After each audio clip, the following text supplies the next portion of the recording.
और हीरोइन लाता है सब मोटा मोटा लगा देगा, लगेगा गांव में से कोनो भाभी उठा के ले कौन। इन लोग लेवल का तो बातें छोड़िए, इन लोग का अजीबे लेवल रहता है भोजपुरी का। और जब यहाँ के भोजपुरी के हीरो जो होते हैं, जब हीरो गुंडा को मारते हैं ससुरा फिजिक्स अपना नियम भूल जाता है, पूरा ग्रेविटी भाड़ में गया, मारेगा से एक गाँव से वो गाँव में जाके गिरेगा। लेकिन ये भोजपुरी वाले इनका लेवल ही अलग है। ये गाएंगे भाभी के लिए, साली के लिए, भाभी हो हेंगन घूमो, साली हो तार हो। इसी में कहा गया है कि मीडिया की भी स्वतंत्रता है, मीडिया भी चाहे तो जो बोल सकती है, लेकिन हाँ आप दायरे में रह के बोलेंगे। आपको जहाँ आज़ादी दी गई है वहीं कहा गया है कि आप किसी को ठेस नहीं पहुँचाएंगे अपनी बातों से। तो मीडिया की भी स्वतंत्रता है। इसी स्वतंत्रता का फायदा उठाकर आज मीडिया जो है वो देश को चौपट कर रहा है। अगर आप मीडिया का फिलहाल का रूप देखेंगे तो सुशांत सिंह राजपूत, देखिए सुशांत सिंह राजपूत जी जो थे वो नेपोटिज्म के खिलाफ उठ के बहुत आगे आए थे। बहुत लोग को लगता है नेपोटिज्म क्या है, देखिए इसका मतलब होता है पक्षपात या भाई भतीजावाद। ये फिल्म इंडस्ट्री में बहुत ही ज्यादा होता है।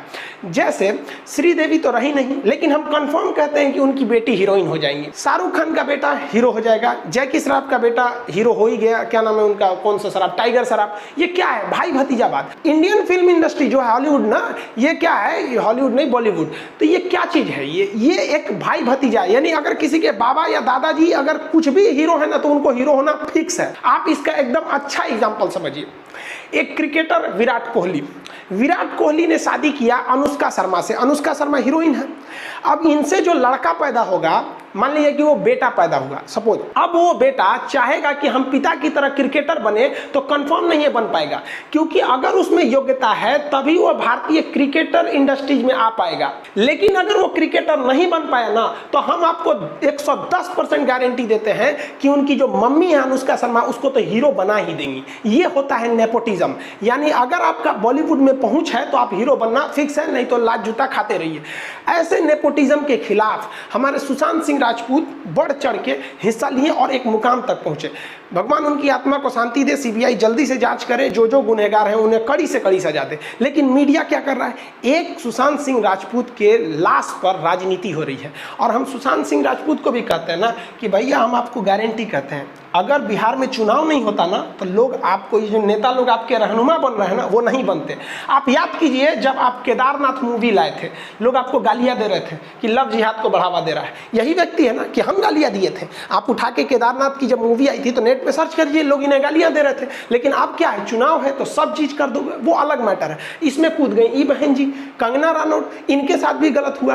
कैसे गलत हुआ कि भाई इन्होंने अभिव्यक्ति की आजादी है, इन्होंने खुल के कह दिया कि भाई हमारे अनुच्छेद 19 का 1 कहता है कि आप आजाद हैं बोलने के लिए। तो मीडिया भी जहर उगल रहा है, उसको कोई मतलब नहीं है कि जीडीपी -23%, 23.9 चली गई, उससे उसको कोई बहस नहीं है। डेली एक दिन में कोरोना 1 लाख मरीज जा रहे हैं, ये सब उसके लिए मायने नहीं रहे, क्योंकि उसे अभिव्यक्ति की आजादी है। ई बहन जी को भी आजादी था, उठी तो सीएमए के से पंगा ले ली, और सीएम साहब उठे तो भाई एमसीडी जो बीएमसी है उसको रिपोर्ट थमा दिए। बीएमसी ने कहा कि इनका घर का जो डिजाइन है ना, वो बाथरूम यहाँ होना चाहिए, इधर बना दिया है, पार्किंग नहीं होना चाहिए, ये कर दिया। 24 घंटा का अल्टीमेटम देके तो आर्टिकल 19 का 1 मीडिया की स्वतंत्रता इसी में है। लेकिन ऐसा नहीं है कि आप कुछ भी बोल सकते हैं। इसमें कहा गया है कि एकता अखंडता के खिलाफ नहीं बोल सकते हैं, सुरक्षा के खिलाफ नहीं बोल सकते।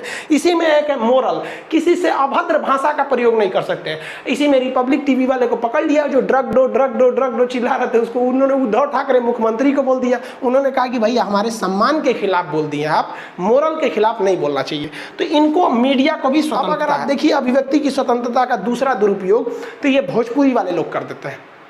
भोजपुरी वालों ने लेवले गिरा दिया है सब पूरा। हर हिंदी फिल्मों में गाना बनता है तो हीरो गाता है हीरोइन के लिए, हीरोइन गाती है हीरो के लिए। लेकिन ये भोजपुरी वाले, इनका लेवल ही अलग है। ये गाएंगे भाभी के लिए, साली के लिए, भाभी हो हेंगन घूमो, साली हो तार हो, मतलब ये ऐसा गाना बर्बाद करते हैं। देखिए ये समाज के लिए एक दीमक बन चुके हैं। देखिए 20% भोजपुरी गाने अच्छे होते हैं, लेकिन 80% ऐसे गाने इतने भद्दे हैं कि हम आपको चैलेंज करते हैं कि आप अपनी बगल में माँ को और एक बगल में बहन को बैठकर आप उन भद्दे गाना को सुन नहीं सकते हैं। और हमारा सेंसर बोर्ड इन्हें अभिव्यक्ति की आज़ादी के नाम पर खुलेआम छूट दे देता है। ये यूपी, बिहार, झारखंड का जो बेल्ट है उसे ये भोजपुरी वाले चंद पैसे कमाने के लिए बर्बाद कर देते हैं। रिक्शा वाला खड़ा होकर खैनी लगा रहा है कहीं साइड में, ऐसा भद्दा गाना बजा देता है कि कई लोग को मतलब वहाँ खड़ा होना अपने आप में बेइज्जती लगती है। और लानत है ऐसे लोगों पे जो इस समाज की संस्कृति को बर्बाद कर रहे हैं इन भोजपुरी गानों से। आपको भी पता होगा 2-4 गानों का, ऐसे गानों को तो रोक लगाना चाहिए। गवर्नमेंट पता नहीं कहाँ सो रही है, वरना एक ट्रेडिशन को खराब कर रहा है। इन गानों की वजह से आज जो भोजपुरी बोलते हैं उन्हें कोई सम्मान की नज़र से नहीं देखता है, जानता है कि ये भी उसी कैटेगरी का आदमी होगा। तो एक अच्छी भाषा को बर्बाद कर दिया इन लोगों ने कुछ पैसे। हीरोइन लाता है सब, मोटा मोटा लया देगा, लगे गाँव में से कोनो भाभी उठा के ले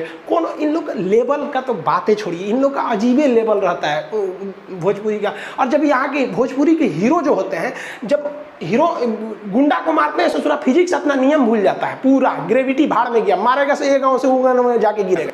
इस सबको भी रोक लगाना चाहिए। अभिव्यक्ति की आज़ादी इतना मत दीजिए कि किसी समाज को बर्बाद कर दिए।